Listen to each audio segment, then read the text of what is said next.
ہزار نعمت ہے۔ اب اس کے بعد ہم آتے ہیں نمبر 3 پر۔ اب رابطہ اس کے بعد کہاں پہ استعمال ہوتا ہے؟ تو آئیے دیکھتے ہیں کہ دو ایسے جملوں کے درمیان جو ایک دوسرے کی ضد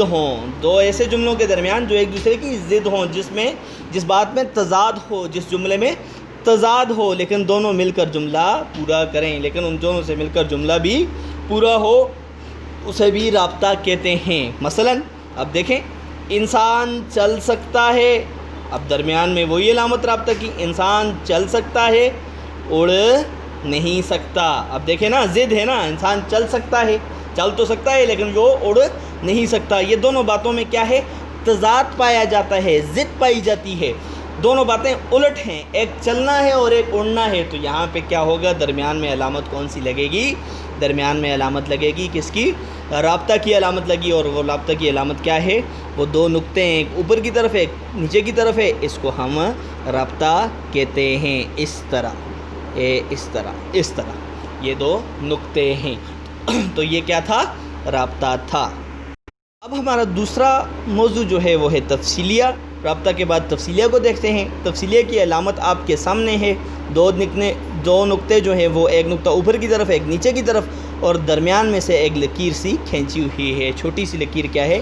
کھینچی ہوئی ہے۔ تو یہ تفصیلیہ کی علامت ہے۔ اب دیکھتے ہیں تفصیلیہ کیا چیز ہے اور اس کی تحریر میں کیوں ضرورت پڑتی ہے۔ یہ لفظ تفصیل سے نکلا ہے، جس کے معنی تشریح کرنا یا فہرست کے ہیں۔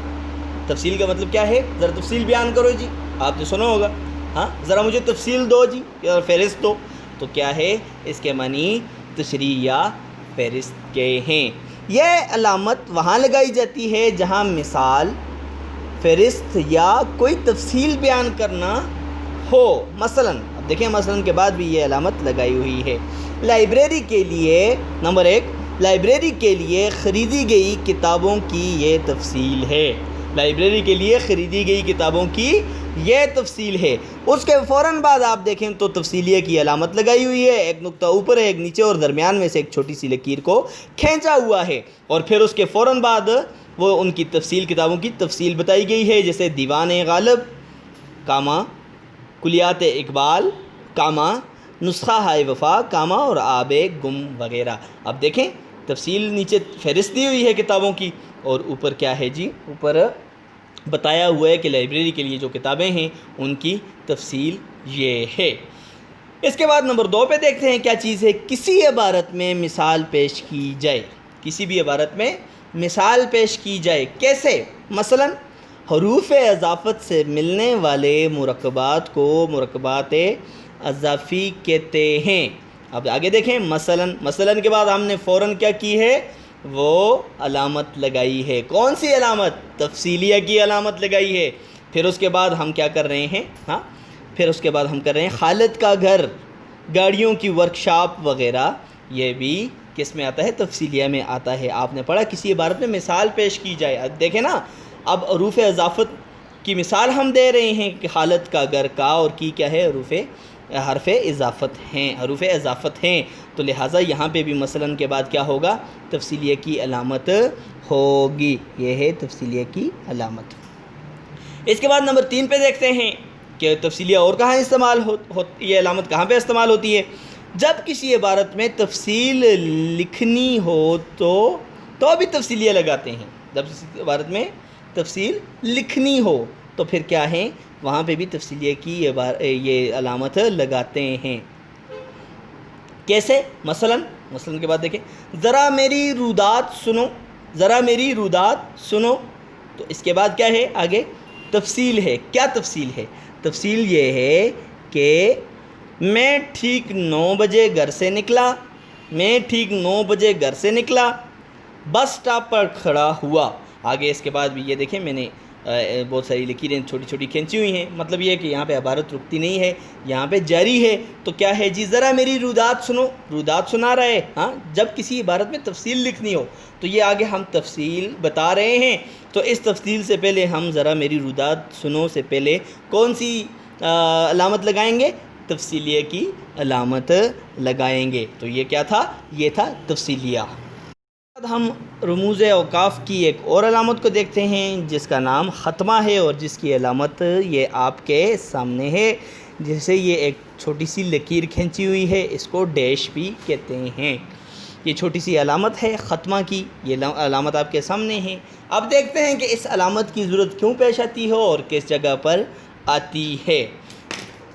اس علامت کو انگریزی زبان میں ڈیش کہا جاتا ہے. اس کے لیے یہ والی علامت چھوٹی سی لکیر جو ہے علامت استعمال ہوتی ہے. یہ چھوٹی سی لکیر کسی جملے کے مکمل ہونے کے بعد لگائی جاتی ہے. جب کوئی جملہ مکمل ہو جاتا ہے یا کوئی بات پوری ہو جاتی ہے تو اس کے بعد یہ والی علامت اردو میں لگائی جاتی ہے جس کو ختمہ کہتے ہیں. ختمہ کہتے ہیں اور ایک جملے کو دوسرے سے علیحدہ کرتی ہے، جدا کرتی ہے، ایک جملے کو دوسرے سے جدا کرتی ہے. اب یہ چھوٹی سی لکیر کسی جملے کو ختم ہونے کے بعد لگائی جاتی ہے. جب جملہ ختم ہو جاتا ہے، بات ختم ہو جاتی ہے تو اس کے بعد یہ چھوٹی سی لکیر کیا ہوتی ہے؟ لگائی جاتی ہے. اور انگریزی میں اس علامت کو نقطہ سے ظاہر کرتے ہیں. انگریزی میں اکثر آپ نے دیکھا ہوگا کہ یہ اس طرف فل سٹاپ ہوتا ہے، ایک نقطہ ہوتا ہے. انگریزی میں اس کو ہمیشہ ایک نقطے سے ظاہر کرتے ہیں، لیکن اردو میں اس کے برعکس یہ ایک چھوٹی سی لکیر ہوتی ہے، جیسا کہ یہ آپ کے سامنے آپ کو نظر آ رہی ہے. اور انگریزی میں اس کو نقطے سے ظاہر کرتے ہیں، پھر جسے فل سٹاپ کہا جاتا ہے. فل سٹاپ، یہ دیکھیں فل سٹاپ کہا جاتا ہے، اس کو فل سٹاپ کہتے ہیں. جبکہ اردو میں یہ نقطے سے قدرے بڑی ایک چھوٹی سی لکیر ہوتی ہے. اردو میں یہ کیا ہوتی ہے؟ اردو میں یہ نقطے سے قدر چھوٹی سی بڑی ہوتی ہے اور یہ ایک لکیر ہوتی ہے. مثال کے طور پر اب ہم اس کی مثالیں آپ کو دے رہے ہیں. پہلی مثال کیا ہے؟ ہم ایک آزاد قوم کی حیثیت رکھتے ہیں. اب دیکھیں یہ ایک جملہ مکمل ہو گیا اور اس کے فوراً بعد ہم نے کیا لگا لی؟ ختمہ کی ایک علامت لگا لی جو چھوٹی سی لکیر سے ظاہر ہوتی ہے. پھر اس کے بعد دوسری دیکھ لیں. دوسری کون سی ہے جی؟ دوسری مثال ہے وہ کافی دنوں بعد میرے گھر آیا. یہ جملہ مکمل ہو گیا اور اس کے بعد پھر ہم نے دوبارہ ایک چھوٹی سی علامت لگائی جس کو ختمہ کہتے ہیں. وہ آپ کے سامنے ہے، وہ چھوٹی سی لکیر ہوتی ہے. ہمارا آج کا موضوع رموز اوقاف تھا کہ ہم تحریر کو کیسے سمجھ سکتے ہیں اور تحریر میں کون سی علامتوں سے ہمیں آسانی ہو سکتی ہے اور کس طرح سے ہم تحریر کو، کسی بھی لکھی ہوئی کہانی کو، افسانے کو یا ناول کو یا داستان کو یا ان میں لکھی ہوئی عبارتوں کو کس طرح سے آسانی سے پڑھ سکتے ہیں. سب سے پہلے آج ہم نے رموز اوقاف کی بات کی. رموز اوقاف جو ہے آپ کو میں نے بتایا کہ رمز و اشارہ سے یہ لفظ نکلا ہے اور رموز رمز کی جمع ہے اور اوقاف وقف کی جمع ہے جس کے معنی الگ کرنے کے ہیں. یہ علامتیں جو ہیں یہ جملوں، فکروں اور لفظوں کو ایک دوسرے سے علیحدہ کرتی ہیں اور تحریر میں وقفہ یا ٹھہراؤ کے لیے بھی مخصوص علامتیں لگائی جاتی ہیں تاکہ اس کا مطلب کیا ہو جائے؟ واضح ہو جائے. پھر اس کے بعد ہم نے شروع کیا تھا رابطہ سے. رابطہ کی یہ والی آپ کے سامنے ہے، یہ والی علامت تھی. دو نقطے ہیں، ایک نقطہ اوپر کی طرف ہے، ایک نیچے کی طرف. رابطے کا استعمال جو ہے وہ پہلی مثال یہ تھی کہ جیسے کسی سابق بات کو بیان کرنا ہو یا اس کی تصدیق کی ضرورت ہو تو میں نے آپ کو مثال دی تھی کہ آدمی کو صاحب کردار ہونا چاہیے. کسی شاعر نے خوب کہا تھا کہ آدمی کو مثلاً بقول شاعر، اس کے بعد فوراً بعد ہم نے علامت لگائی کہ آدمی کو صاحب کردار ہونا چاہیے. پھر اس کے بعد دوسری جو اس کی مثال تھی وہ کہاوت یا کوئی مقولہ بیان کرنا تھی. جیسے میر سالک، قربان سالک کا شعر تھا جس کا ایک مصرع جو ہے وہ کہاوت بن چکا ہے، مقولہ بن چکا ہے. جیسے میر صاحب نے کیا خوب کہا ہے، اس کے فوراً بعد ہم نے یہ علامت لگا لی تھی دوسری ہزار نعمت ہے. پھر اس کے بعد تیسری مثال اس کی جو تھی وہ یہ تھی کہ دو ایسے جملوں کے درمیان جو ایک دوسرے کی ضد ہوں، یہ علامت وہاں پہ بھی لگائی جاتی ہے لیکن جس سے جملہ بھی پورا ہو. وہ کیا تھی؟ انسان چل تو سکتا ہے. پھر درمیان میں ہم نے رابطہ کی علامت لگائی. پھر اس کے بعد یہ کہا کہ وہ اڑ نہیں سکتا، یعنی کہ اڑنا اور چلنا جو ہے وہ دونوں ایک دوسرے کی ضد ہیں. پھر اس کے بعد ہم نے تفصیلیہ پڑھا. تفصیلیہ کی علامت آپ کے سامنے ہیں، دو نقطے ہیں اور ان کے درمیان میں سے ایک چھوٹی سی لکیر جو ہے وہ کھینچی ہوئی ہے. یہ لفظ جو ہے وہ تفصیل سے نکلا ہے. وہ کہہ رہا ہے اس کے معنی تشریح کرنا یا فہرست کے ہیں. تو پھر ہم نے سب سے پہلے مثال اس کی دیکھی کہ بھائی لائبریری میں خریدی گئی کتابوں کی یہ تفصیل ہے. فوراً بعد ہم نے یہ علامت لگائی. پھر ہم نے بتایا کہ دیوان غالب، کامہ کلیات اقبال، نسخہ وفا اور آب گم۔ پھر اس کے بعد دوسری مثال اس کی یہ تھی کہ کسی بھی عبارت میں مثال پیش کی جائے۔ مثال ہم پیش کر رہے ہیں حروف اضافت کی، کہ حروف اضافت جو ہیں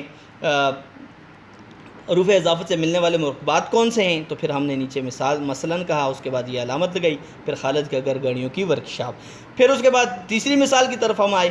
تیسری مثال جو تھی وہ جب کسی عبارت میں تفصیل لکھنی ہو تو بھی تفصیل یہ لگایا جاتا ہے۔ تفصیل کیسے لکھنی ہو؟ کوئی شخص کہتا ہے ذرا میری رداد سنو، میں گھر سے نکلا، بس سٹاپ پہ کھڑا ہوا، پھر اس کے بعد بس میں بیٹھا، پھر اسلام آباد چلا گیا، اسلام آباد سے میں کسی دفتر میں گیا، تو گویا یہ جو تفصیل میں بیان کر رہا ہوں ہمیشہ اس سے پہلے یہ علامت لگائی جاتی ہے۔ پھر اس کے بعد ہمارا تیسری جو علامت تھی وہ ختمہ کی تھی۔ ختمہ کیا چیز ہے؟ تو پھر ہم نے کہا کہ ختمہ کو انگریزی میں ڈیش کہتے ہیں، اور اس کو انگریزی میں فل سٹاپ بھی کہا جاتا ہے۔ جملے کو مکمل ہونے کے بعد یہ چھوٹی سی لکیر لگائی جاتی ہے جس کو یہ ختمہ کہتے ہیں، اور یہ چھوٹی سی لکیر ہے جس کو ڈیش بھی کہا جاتا ہے۔ انگریزی میں یہ صرف ایک نقطہ ہوتا ہے، لیکن انگریزی کے برعکس اردو میں یہ نقطے سے قدرے بڑی ایک چھوٹی سی لکیر ہوتی ہے۔ تو یہ تھا آپ کا موضوع۔ آپ کا ہوم ورک یہ ہے کہ آج آپ نے یہ تینوں تفصیلیہ رابطہ اور ختمہ جو ہے وہ لکھ کر مجھے بھیجنا ہے، جو میں چیک کر کے آپ کو ریٹرن کروں گا۔ اللہ تعالیٰ آپ کا حامی و ناصر ہو۔ اللہ حافظ۔